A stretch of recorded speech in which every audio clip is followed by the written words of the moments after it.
Gente, hoje no Sioncast eu tenho o prazer nem de estar no estúdio da gente, de ter recebido, estar sendo recebido aqui no estúdio do nosso convidado. Ele é músico, ele é o reitor de uma das maravilhas do mundo e hoje é o meu convidado especial. Padre Omar, obrigado de verdade pelo senhor me receber aqui e falar desse assunto tão importante para a sociedade, né? Isso aí, muito obrigado. É uma alegria a gente poder estar junto aí, ó. Mais uma transmissão, mais uma produção marcada aí pela informação verdadeira e a gente se sente muito privilegiado de poder participar com você. Obrigado, padre. De verdade é muito satisfatório, é um prazer imensurável a gente ter alinhado esse encontro.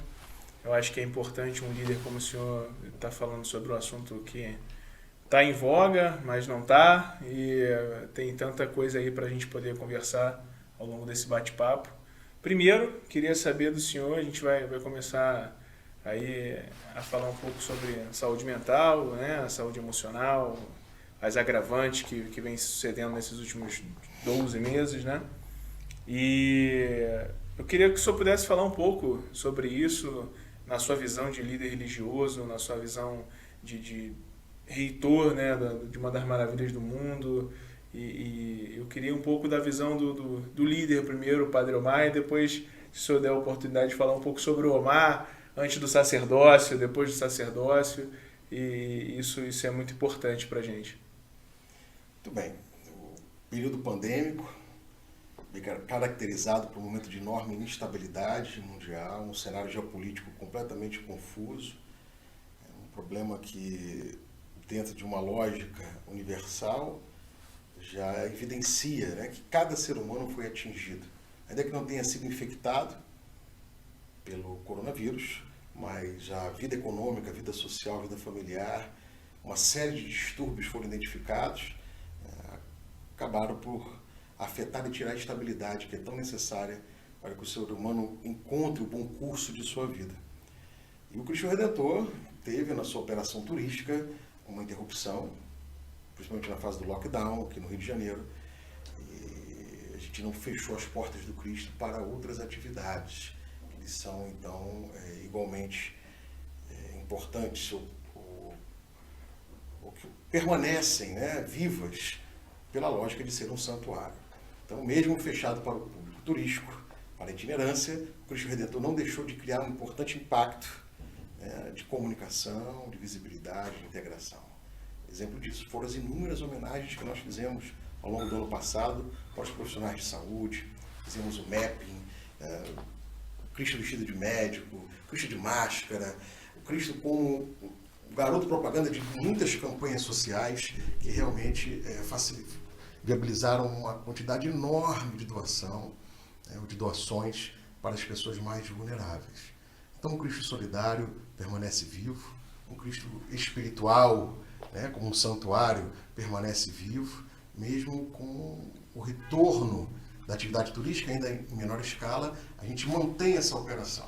É um símbolo que quer comunicar muita coisa: acolhimento, vida, saúde. Está inserido na Floresta da Tijuca, uma unidade de conservação maravilhosa, dentro da cidade do Rio de Janeiro. Ou seja, essa integração com a comunidade, com o carioca, com os turistas, faz bem à nossa alma, faz bem à vitalidade dessa cidade que quer manter a sua lógica, a sua dinâmica, a partir da sua vocação turística e também a sua vocação solidária. Eu acho que é importante, né? Porque não somente a questão turística, nem esses, vamos dizer assim, esses desenrolares que a pandemia trouxeram, mas o Cristo é muito mais que isso, né? Além da figura bíblica, além do que representa espiritualmente, como o senhor mesmo mencionou, eu creio que seja realmente vamos dizer assim, uma fonte de, olha, vai dar para aguentar, vai dar para passar por isso tudo, e é sobre isso realmente que se trata o Sion. Quando a gente começou a falar, né, meu pai felizmente falou para eu entrar em contato com o senhor que poderia realmente ter essa entrevista, e eu entendo hoje, né, padre, que a sociedade precisa desse afago, né? E a Igreja Católica ainda é e sempre será uma das maiores figuras que realmente podem possibilitar para a sociedade. Mas estava até comentando isso com o Renato mais cedo, né?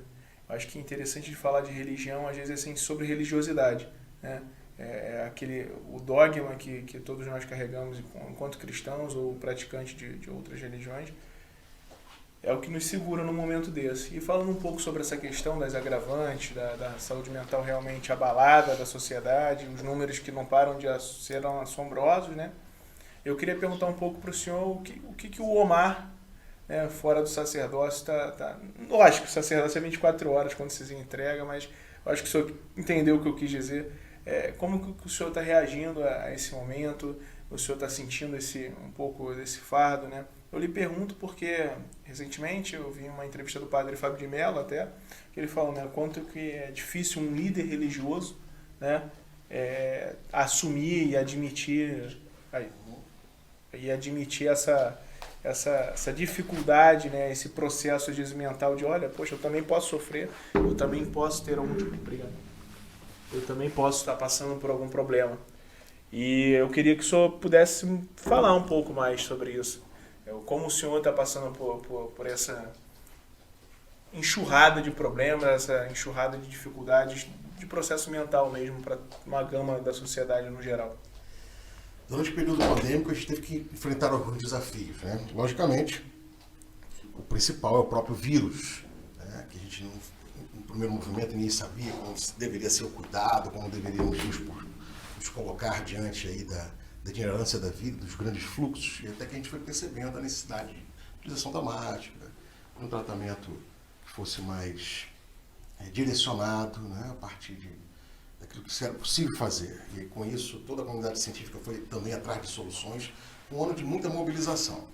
Então, além do coronavírus, o período pandêmico também nos colocou diante de um segundo desafio, que é o processo da ansiedade. A ansiedade passou a ser, então, identificada como algo que deveria ser, então, um processo de geração de positivas expectativas para uma porta de abertura para o desenvolvimento de patologias, de tantas outras realidades que certamente são aferidas e verificadas a cada momento pelo setor da saúde e também no dia a dia, dentro de casa, junto aos amigos, familiares. Quem não ouviu alguém falar, né, nesse período, estou muito triste, estou perdendo o sentido da vida, estou me sentindo um pouco fraco, uma angústia, o que vai ser do futuro, eu estou com medo. E muitas pessoas ficaram realmente travadas, engessaram a sua mobilidade própria, a sua capacidade criativa pela pressão. A pressão é muito grande, né? A incerteza, até mesmo de como ser infectado, né? Gera uma série de medos.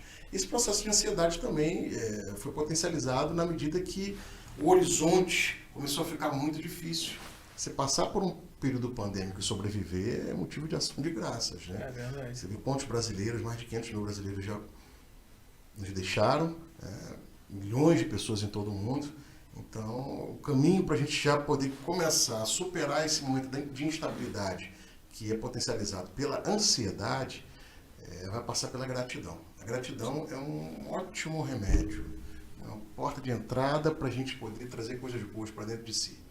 Então vamos agradecer a Deus, estamos vivos, acordamos hoje, mais um dia na minha vida, mais uma oportunidade para fazer as coisas que eu tenho que fazer. É verdade. Então vamos ser gratos à vida, a Deus, à ciência, a todos aqueles que estão expostos, né, pensando o bem comum, aqueles que nos levam informações, aqueles que cuidam de nós, e dessa forma a gente poder preservar mais e mais a saúde do outro, também pensando nas séries de implicações que isso acaba sendo exigido como responsabilidade individual.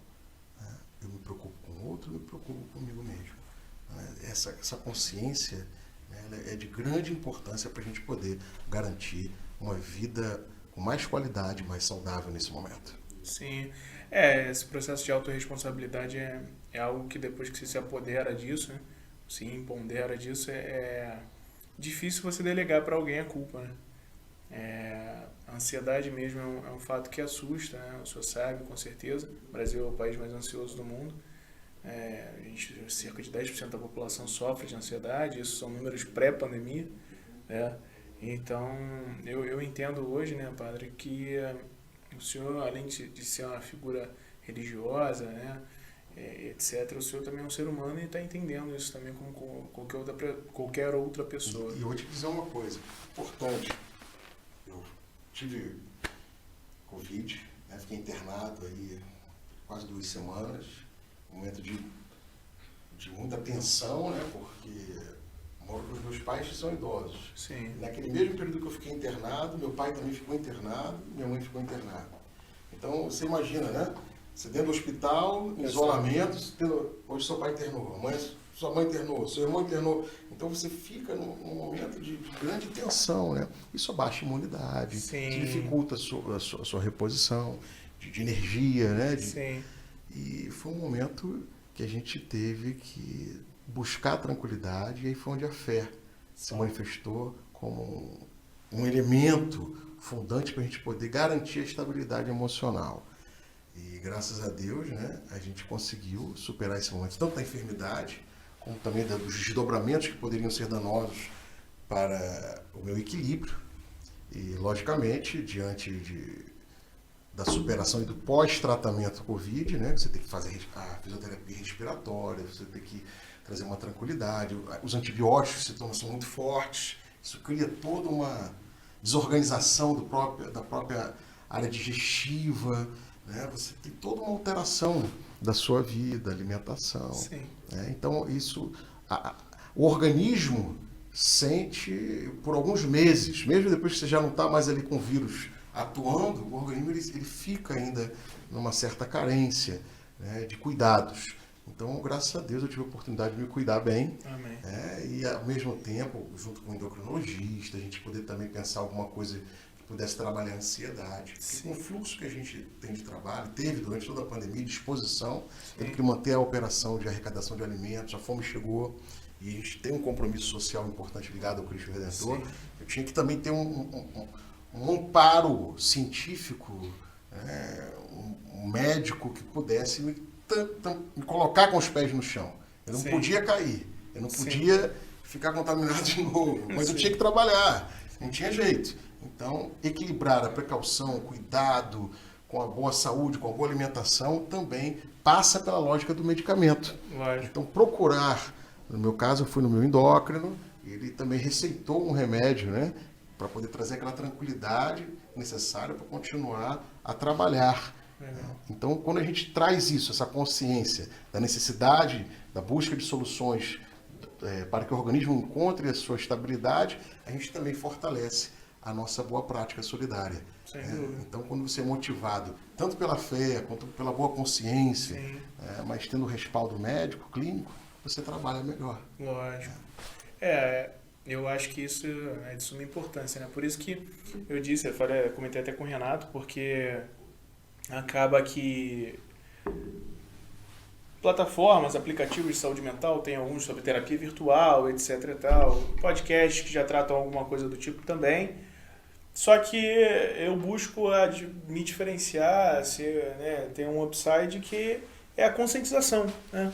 Porque você não vai procurar um médico, um tratamento, se você não tiver consciência que você precisa. Uma das nossas convidadas, já está tendo ar, foi a doutora Andréa Bacelar, presidente da Associação Brasileira do Sono, e ela conversou exatamente isso. Às vezes, ela estava falando sobre a insônia em si, né, que aumentou também, para variar, dentro da pandemia. Não, mas eu durmo 3 horas por dia, tá tranquilo, eu vou bem. Não, você não vai bem, você não vai ficar bem por muito tempo. Uma hora isso vai reverberar de alguma forma, como exemplo o senhor estava mencionando, que o vírus reverberou por um tempo para o senhor ter esse manuseio, essa administração das consequências. Todo o transtorno, né, seja qual seja, né, dentro do seu organismo, né, que desorganize ele, tem essa problemática, né, das consequências. E uma das maiores consequências que a gente vê hoje, principalmente nesse pós-pandemia, saúde mental é muito amplo, o problema sempre existiu, só que na pandemia ficou muito agravado. As empresas começaram a se preocupar, porque é home office, né? Agora é next normal, é o próximo normal, e isso tudo é muito ainda novo, né? E a gente vê isso em todos os setores, inclusive como o senhor está falando. Olha, a arrecadação teve que continuar, porque tinha gente passando mais fome, e mais gente desempregada, e mais assistência social que a gente tinha que prestar. E isso é um fato, não é nem falando exclusivamente, né, mas é um fato que era para ser observado também pelo poder público, né, mas o poder público também já está totalmente sobrecarregado, já tem outros problemas, mas infelizmente, creio eu e outros profissionais que eu venho conversando, que isso essa já é concomitante, né, já é uma pandemia concomitante na sociedade, a de saúde mental. Eu principalmente gostaria de saber se, por exemplo, hoje já existe algum tipo de atuação social da igreja ou do próprio Cristo, né, da organização Cristo Redentor, do memorial, né, do santuário, em relação a este assunto específico ou ainda não, padre? Sim, primeiro a gente poder criar um ambiente saudável para toda a nossa operação do Cristo Redentor. Né? A gente procura espiritualizar as atividades, a gente tem todo um compromisso de trabalho, de reflexão, de descanso, ainda que tenha sobrecarga de tarefas. Procuramos equilibrar em alguns momentos, dentro da lógica trabalhista, inclusive, né? Quando tinha que fazer home office, quando tinha que trabalhar presencialmente, de forma que ninguém se sentisse obrigado a absolutamente nada. Acho que todo mundo trabalhasse dentro da sua expectativa, dentro da sua condição. Então, o respeito à saúde do outro é um critério fundamental entre nós. Ao mesmo tempo, a observação de que temos que olhar para os mais vulneráveis. Né? Vimos igualmente, além das diversas campanhas que fizemos, pessoas de todas as classes sociais passarem pelo problema do suicídio. Então, infelizmente, num período que a gente já não pode cantar parabéns, não pode fazer festa de aniversário, estabelecer coisas, momentos alegres, o povo brasileiro gosta de abraço, né? E tal, a gente ficou restrito em relação a isso. E, ao mesmo tempo, sem poder enterrar os nossos mortos, eu fiz mais de 100 sepultamentos durante a pandemia toda, né? E muitos só com 1, 2 familiares, outros o caixão sempre fechado, e a gente está ali, às vezes, alguns cemitérios fizeram os velórios do lado de fora, assim, tá na capela fechada. E isso agrediu muito, né? As pessoas, agrediu a família, porque você não poder celebrar ali aquele momento final, fazer a sua despedida. Último adeus, né? O último adeus, isso foi muito danoso também para a saúde psíquica da população, das famílias, né? É um dado importante que deve ser refletido, daqui a um tempo a gente vai ter que aferir o tamanho desse dano aí, o que isso representou. Então, a questão do suicídio, alavancada, logicamente, por problemas anteriores ao processo pandêmico, quem não estava com tratamento acabou que foi acentuada essa questão, outros que precisavam, quem sabe, de um processo terapêutico integrado, uma visão mais multidisciplinar, uma questão da culpa. Sim, sim. O tema da culpa é um tema muito importante, tem que ser bem trabalhado para a gente poder encontrar a mesma estabilidade e, ao mesmo tempo, a gente poder olhar, né, para outras situações da perda de sentido, aquela tristeza encausada, a depressão. Sim. Então, diante do caos no sistema de saúde, imagina como que você ia conseguir. Logicamente, a tecnologia ligada à medicina favoreceu o teleatendimento. Isso deu um boom, foi uma explosão importante. Você fazer consulta online, tanto por Covid, mas como poder fazer uma sessão de terapia, uma conversa com o médico, ter essa assistência a partir do próprio celular. Isso foi uma coisa que surgiu de uma forma muito mais ampla agora, foi ampliado mesmo. E graças a Deus isso oportunizou com que as pessoas pudessem, onde estivesse, fazer uma consulta ou ser ouvida. Né? Ao mesmo tempo, foi observado entre nós a necessidade de trabalhar o tema do luto, né, como algo que se torna prioritário entre nós. Muitas missas celebradas pelos falecidos, as pessoas que morreram de Covid, muitos famosos, desconhecidos, profissionais de saúde, pessoas que morreram nas filas dos hospitais e não conseguiram nem ser atendidos. Então, tudo isso fez parte do nosso ano, né, e com muito pesar, muita tristeza. A gente tentou fazer muitas missas pela internet. Tinha dias que a gente tinha 50 nomes, 60 nomes numa missa de pessoas falecidas, né? Isso foi muito doloroso também para turma nossa aqui da igreja, né? A gente que prepara uma missa, a gente tem um acolhimento, cuidado com as pessoas. E depois a gente não podia nem muito acompanhar essas famílias, né? Porque também não podia visitar, enfim, foi um cenário realmente muito diferenciado. Então a tecnologia realmente ela viabilizou para que a mensagem de paz, a mensagem de carinho, de conforto chegasse aos lugares mais distantes.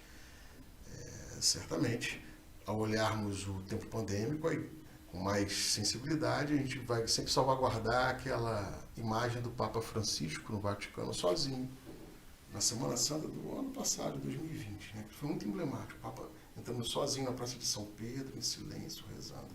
Meio que assim, um prenúncio de que alguma coisa não ia ficar legal no mundo, né? A solidão.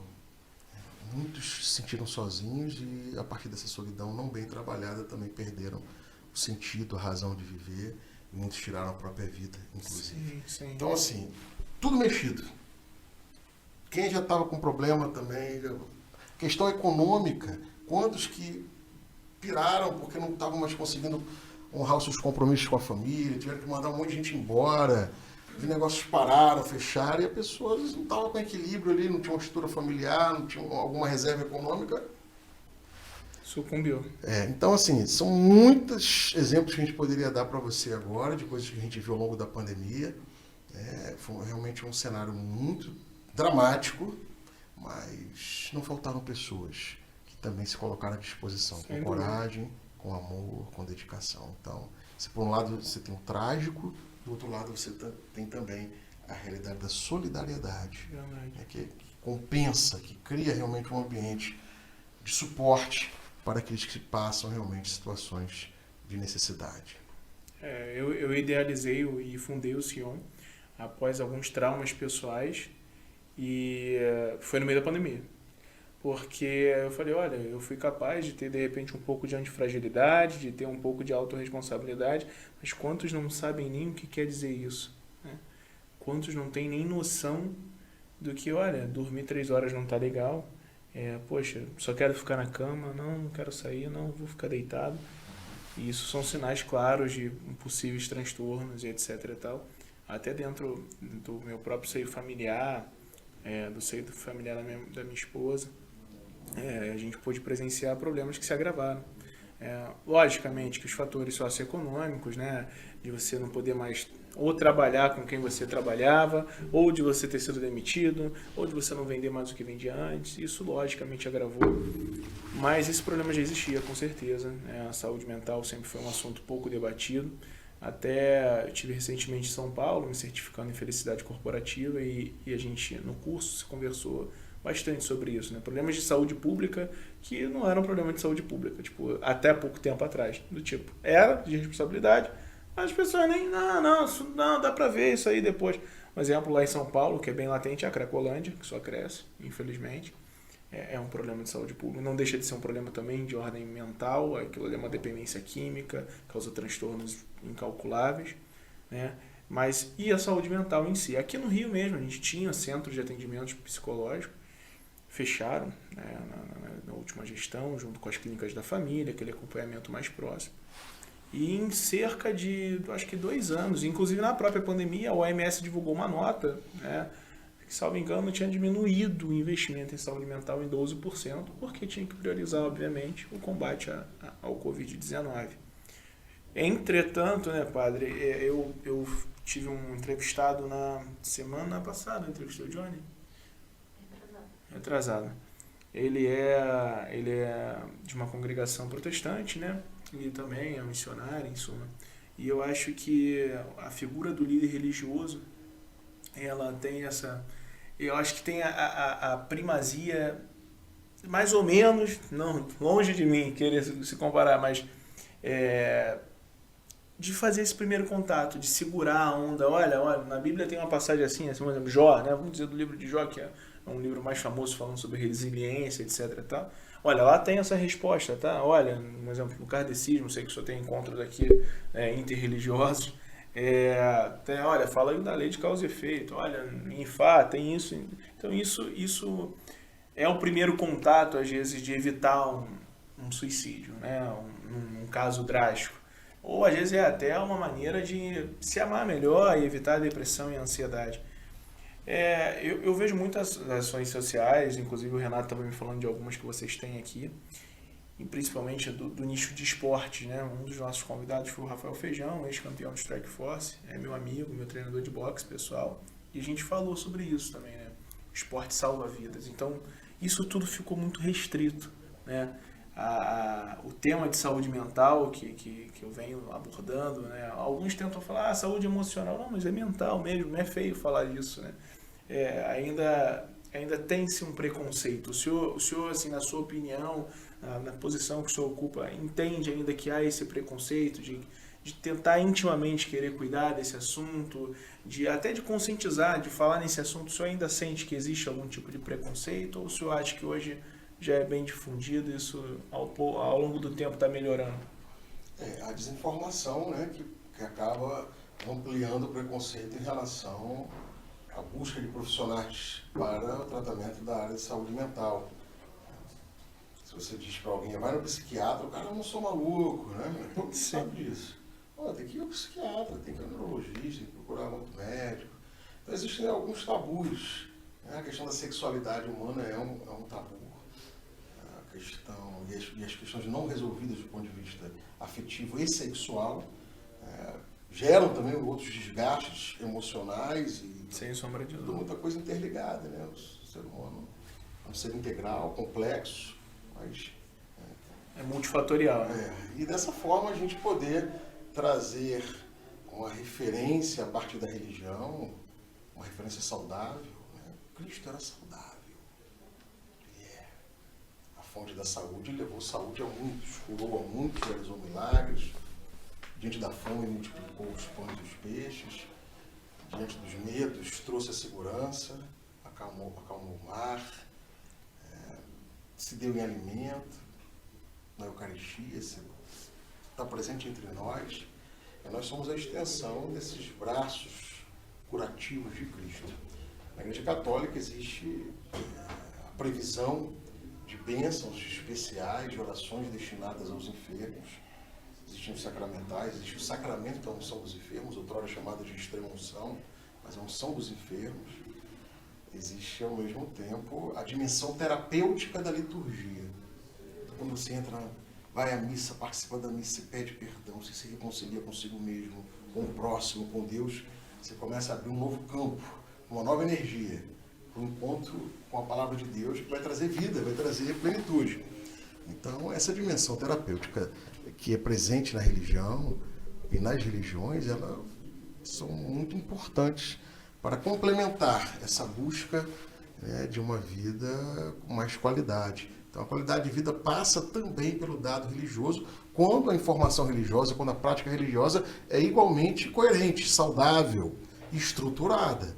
Porque também uma prática religiosa que bitola a pessoa, que transforma a pessoa num ser intolerante, incapaz de ouvir, estabelecer uma relação empática com o outro, não é saudável. Então, não significa, nesse sentido, né, quando a gente fala a religião, ela é importante também para, ou a religiosidade é importante para complementar a questão da saúde mental, para trazer o ser humano à estabilidade. Desde que esta prática religiosa seja igualmente saudável, porque ela também pode, né, inverter o polo. Então, as pesquisas todas que nós encontramos ao longo dos tempos para poder justificar a fé no diálogo com a ciência são importantes, mas a gente tem que verificar também a qualidade desta informação e desta prática religiosa. Verdade. Senão você pode levar o ser humano a um fracasso total. Sim, é uma coisa que eu sempre comento, inclusive nos podcasts mesmo, é que eu conheço ateu mais cristão do que muito cristão que eu conheço. Então, isso é a palavra viva, né, na minha opinião, porque o cristianismo, uma vez eu falei isso para um amigo que é protestante, eu acho que ele é mais do que um manual de vida da Bíblia, eu acho que é uma filosofia que você deve seguir, porque não do aspecto religioso, mas do aspecto, olha, de pregar moralidade minimamente, de forma não exacerbada, porque se você for analisar friamente, os companheiros de Cristo são companheiros normais, pessoas normais que a gente pode encontrar no nosso dia a dia. Não eram pessoas iluminadas que andavam com uma auréola na cabeça, e asas, né, por aí. Então, isso é importante, né? Essa questão da qualidade, principalmente do interlocutor, do líder que está ali direcionando, seja a orientação qual for, é importante, porque de muitas religiões nascem pessoas totalmente paradoxais. Olha, bom, eu sou protestante, etc., eu sou cristão, católico, em suma, mas gera às vezes uma pessoa extremamente retrógrada, que às vezes não alimenta, se justificando da crença em afastar certas situações ou discriminar outras. E isso o senhor está coberto de razão, até porque o senhor está quantos anos no sacerdócio? 17 anos. 17 anos, senhor, então o senhor fala isso de lambuja em relação a esse tema. E eu acho que é muito bom, né, Padre Omar, falar sobre esse tema, principalmente aqui nos pés do Cristo, porque eu acho que é nada mais libertador do que ver a imagem do Cristo Redentor, né? E essas prisões mentais que estão se agravando no tempo de pandemia são pequenas chaves, às vezes pequenos entraves que, se a gente for desbloqueando, a gente consegue, né, realmente resultado, né? Embora não seja o melhor dos mundos para se tratar disso só agora, porque se a gente tivesse tido esse boom há mais tempo, talvez os números tivessem descido, etc. e tal. Mas os números só aumentaram nos últimos tempos, né? Aproveitando algum ensejo que o senhor tinha mencionado sobre a questão do suicídio, né? Em 2019, o último dado da OMS oficial era cerca de a cada 40 segundos uma pessoa se matava no mundo. Isso é muito grave, né? Fora outros, né? Era a segunda causa que mais matava jovens de 15 a 29 anos. Isso é um tema também que eu gostaria de falar com o senhor, né? Tem crescido bastante essa situação sobre o suicídio infanto-juvenil, né? Isso tem sido algo muito mencionado, mas ao mesmo tempo não pode se mitigar tanto, porque também ao mesmo tempo que se fala mais, faz mais campanha, os números sobem, os números aparecem se elevando. Então isso, creio eu também, por dados obviamente da OMS, que o senhor sabe também, obviamente, a religião ajuda muito isso. A criança, que ela é bem fundamentada desde, né, dos primeiros passos de entendimento, né, isso diminui muito, né? O senhor provavelmente sabe desses números e entende hoje, por exemplo, a primeira Eucaristia como um fator determinante naquele norte daquela criança ali, que está no início da formação moral e acadêmica.